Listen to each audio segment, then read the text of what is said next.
শীতকালে অনেক রকমের শাক পাওয়া যায়, আর সব শাকের মধ্যে এই শাকটা একটু অন্যতম শাক। এই শাকটা এই সময়ই খুব পাওয়া যায়, এটা চিগনি শাক। আর চিগনি শাক আমরা যেহেতু গ্রামে থাকি, সেই জন্য এই গ্রামের চিগনি শাকগুলো খুব টাটকা। এই টাটকা টাটকা শাকের আজকে আলু বেগুন দিয়ে আর রুই মাছের মাথা আছে, এই রুই মাছের মাথা দিয়ে ঘন্ট করব। আরও একটা সুন্দর জিনিস তোমাদের দেখাচ্ছি। এই যে গুঁড়া মাছ, মুরলা আর পুঁটি আর ছোট ছোট এই যে বাটা মাছ, এইগুলো বেশ মিশালি মাছ। এই মাছের কিন্তু দারুণ রেসিপি হয়, অনেক রকমের রেসিপি হয়। আজ আমি একদম সরু সরু আলু দিয়ে ভাপা রান্না করব। আর ভাপা রান্নাটা খেতে দুর্দান্ত লাগে। আর শীতকালেই কিন্তু সমস্ত রকমের গুঁড়ো মাছ পাওয়া যায়। এই মাছগুলো যে আমি বানাবো, এর কিন্তু কোনো সেরকম ঝামেলা নেই, শুধু পেটটা কেটে একটু ভালো করে চোখটে ধুয়ে নিলেই মাছটা পরিষ্কার হয়ে যাবে। এই সব মাছ যদি বাজারে উঠে যেন ছোঁ মেরে বিক্রি হয়ে যায়। বড় মাছ তো সবসময় পাওয়া যায়, কিন্তু এসব মাছ তো সবসময় পাওয়া যায় না। আর এখন বড় মাছের থেকে এই মাছগুলোরই খদ্দের বেশি। মাছগুলো একদম টাটকা পরিষ্কার। এবারে মাছগুলোকে এইভাবে ঠিক পেটটাকে টিপে নিব। এই মাছের তেলগুলোও বেশ লাউ পাতা বা কুমড়ো পাতার দিয়ে বড়া করলে ভালো লাগে। পাতার মধ্যে দিয়ে ভেজে নিলে এত সুন্দর লাগে খেতে।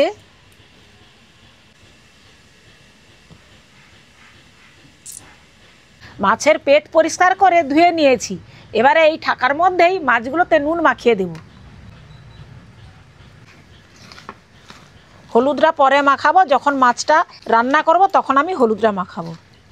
এই নুন মাখিয়ে ঠাকার মধ্যে রেখে দেবো কিছুক্ষণ, কারণ এই গুঁড়া মাছ যেহেতু এর থেকে একটু জল বেরাবে। আর জলটা বেরিয়ে গেলে মাছ ভাজার সময় একটাও মাছ ভাঙবে না বা কড়াতে জড়িয়েও যাবে না। এটা এইভাবে ঢাকা দিয়ে রেখে দেব। রুই মাছের মাথার মধ্যেও নুন আর হলুদ মাখিয়ে নেব। চিংড়ি শাকের ঘন্টর জন্য আলু বেগুন চিংড়ি শাকটা কেটে নেব। মূল্যা মাছটা সরু সরু আলু দিয়ে ভাপা রান্না করব বলছিলাম, সেই আলুটাও আমি কেটে নেব।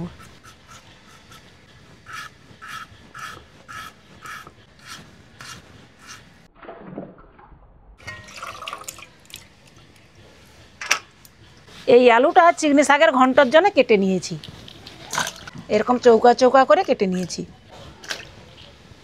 আজকের চিংড়ি শাকটা বেশ যেমন টাটকা তেমনি নরম, আর সেরকম নোংরা টোংরা কিছু নেই। বেশি এতে খাটতে হয় না, শুধু একটু দেখে নিতে হয় পচা পাতা বা লাল পাতা টাতা এইগুলো বেছে নিচ্ছি। তো এবারে শাকগুলোকে এবার কেটে নেব। এই শাকের কাটার মধ্যে কিছুই নেই, শুধু একটু করে বড় বড় সাইজের করে কেটে নেব।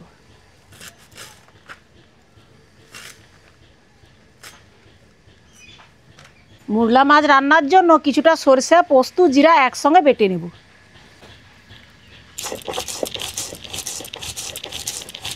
চিংড়ি শাকের ঘন্টর জন্য কিছুটা জিরা আর আদা বেটে নেব।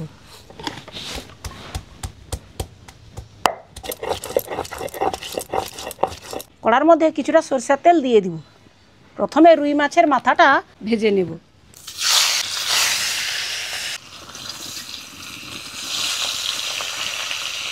চিংড়ি শাকের ঘন্টর জন্য দিয়ে দেবো দুটো শুকনো লঙ্কা, দুটো তেজপাতা আর 5 ফোড়ন।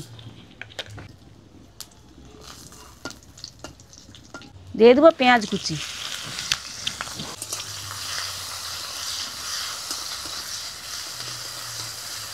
পেঁয়াজটা ভাজা হয়ে গেছে, এইবারে দিয়ে দেবো আলু বেগুন। আলু বেগুনটা দিয়ে কিছুক্ষণ নেড়ে চেড়ে ভালোভাবে কষিয়ে নিব। বেগুনটা যেহেতু দেওয়া আছে সেহেতু একটু ঢাকনা দরকার, ঢাকনা দিয়ে বেগুনটাকে একটু সেদ্ধও করে নিব। আলু বেগুনটা ভাজা হয়ে গেছে, এবারে দিয়ে দেবো আদা জিরা বাটা।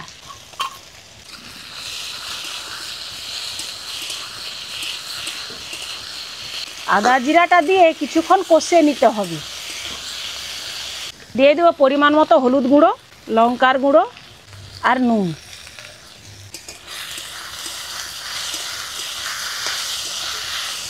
এর মধ্যে দিয়ে দেবো কিছুটা মুসুর ডাল।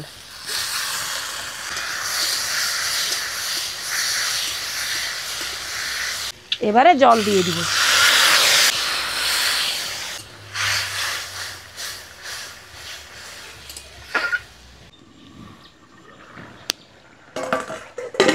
এবারে মাছের মাথাটা দিয়ে দিব, আর দিয়ে দিব চিংড়ি শাকগুলো।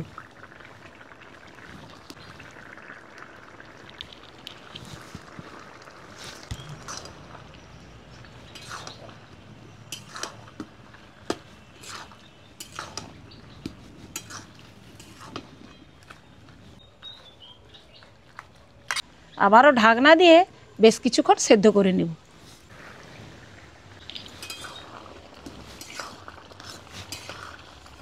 চিংড়ি শাকের ঘন্টটা হয়ে গেছে, এবারে নামিয়ে নেব।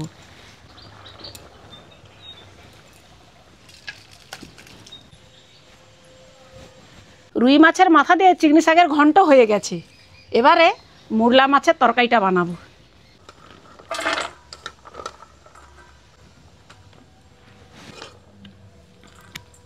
সরষা পোস্ত জিরা বাটাটা দিয়ে দিব খুব অল্প পরিমাণ নুন। মাছে নুন মাখানা আছে, শুধু এই আলু আর মশলার মাপে নুনটা দিয়ে দিতে হবে। আর এই রান্নাটা একদম গা মাখা রান্না হবে, অতএব নুনটা সেরকমভাবে দিয়ে দিতে হবে। হলুদ গুঁড়ো, লঙ্কার গুঁড়ো, একটু লাল লঙ্কার গুঁড়ো দিলাম। এর মধ্যে এবারে মুরলা মাছগুলো দিয়ে দিব।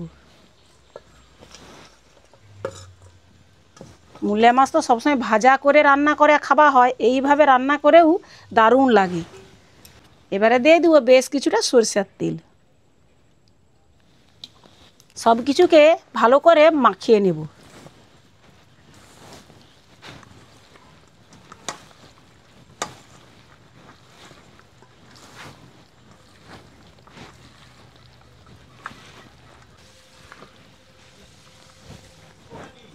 সব কিছু দিয়ে মাখানো হয়ে গেছে, এবারে উনানে কড়াটা বসিয়ে রেখেছি, কড়ার মধ্যে দিয়ে দিব।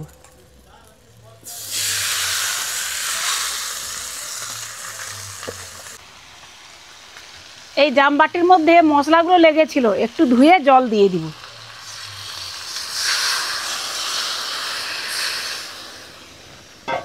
এবারে ঢাকনা দিয়ে খুব অল্প আঁচে কিছুক্ষণ সেদ্ধ করে নেব। এবারে ঢাকনাটা খুলে হালকা করে একটু নেড়ে চেড়ে নিতে হবে।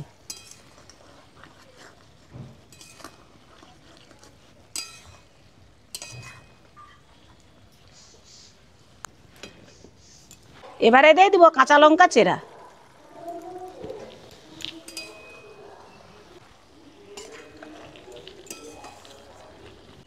মুরলা মাছ রান্নাটা হয়ে গেছে, এবারে ধনেপাতা কুচি ছড়িয়ে দিয়ে নামিয়ে নেব।